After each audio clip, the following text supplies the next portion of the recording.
ಮುಡಾ ಹಗರಣ ಕುರಿತು ಸ್ನೇಹಮಯಿ ಕೃಷ್ಣ ಮತ್ತು ಟಿಜೆ ಅಬ್ರಹಾಂ ಜನಪ್ರತಿನಿಧಿಗಳ ವಿಶೇಷ ಕೋರ್ಟ್ನಲ್ಲಿ ಖಾಸಗಿ ದೂರು ಸಲ್ಲಿಸಿದ್ರು.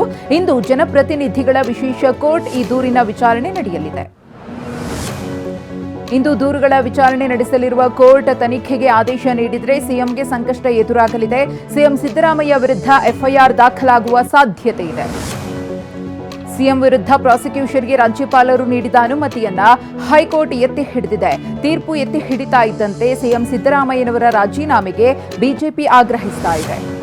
ಬಿಜೆಪಿ ನಾಯಕರು ಹೋರಾಟ ಮಾಡ್ತಿದ್ರೆ ಕೈ ಕಾರ್ಯಕರ್ತರು ಸುಮ್ಮನೆ ಕೂರ್ಲಿಲ್ಲ.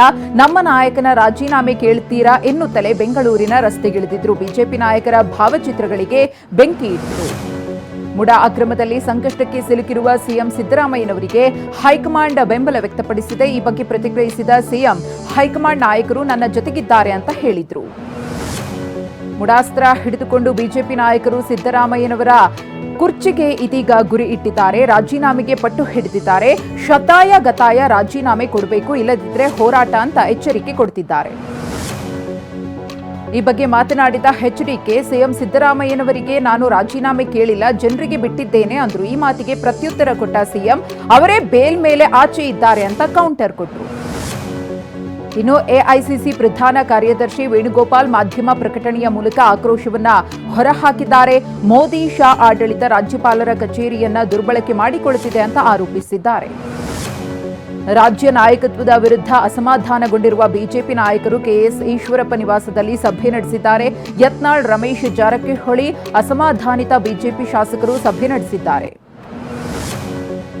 ಅತ್ಯಾಚಾರ ಆರೋಪ ಪ್ರಕರಣ ಸಂಬಂಧ ಎಸ್ಐಟಿ ತಂಡ ತನಿಖೆಯನ್ನು ಚುರುಕುಗೊಳಿಸಿದೆ. ಅಕ್ಟೋಬರ್ 5ರವರೆಗೆ ಮುನಿರತ್ನರನ್ನ ಎಸ್ಐಟಿ ಕಸ್ಟಡಿಗೆ ನೀಡಿ ಕೋರ್ಟ್ ಆದೇಶ ಹೊರಡಿಸಿದೆ.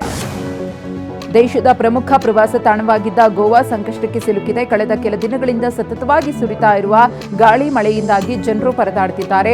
ರಾಜ್ಯಾದ್ಯಂತ ರೆಡ್ ಅಲರ್ಟ್ ಘೋಷಿಸಲಾಗಿದೆ. ವಿಧಾನಸಭೆ ಚುನಾವಣೆ ಎದುರಿಸ್ತಾ ಇರುವ ಜಮ್ಮು ಮತ್ತು ಕಾಶ್ಮೀರದಲ್ಲಿಂದು 2ನೇ ಹಂತದ ಮತದಾನ ನಡೆಯುತ್ತಿದೆ. ಪಾಕಿಸ್ತಾನಕ್ಕೆ ಹೊಂದಿಕೊಂಡಿರುವ ರಜೌರಿ ಭಾಗದಲ್ಲಿ ಮತದಾನ ನಡೆಯುತ್ತಿದೆ. ಕೋಲ್ಕತ್ತಾದಲ್ಲಿ 150 ವರ್ಷಗಳಷ್ಟು ಹಳೆಯದಾದ ಟ್ರಾಮ್ ಸೇವೆ ಸ್ಥಗಿತಗೊಳಿಸಲು ಪಶ್ಚಿಮ ಬಂಗಾಳ ಸರ್ಕಾರ ನಿರ್ಧಾರ ಮಾಡಿದೆ. ಈ ನಿರ್ಧಾರವನ್ನು ವಿರೋಧಿಸಿ ಟ್ರಾಮ್ ಪ್ರೇಮಿಗಳು ಪ್ರತಿಭಟಿಸಲು ನಿರ್ಧರಿಸಿದ್ದಾರೆ.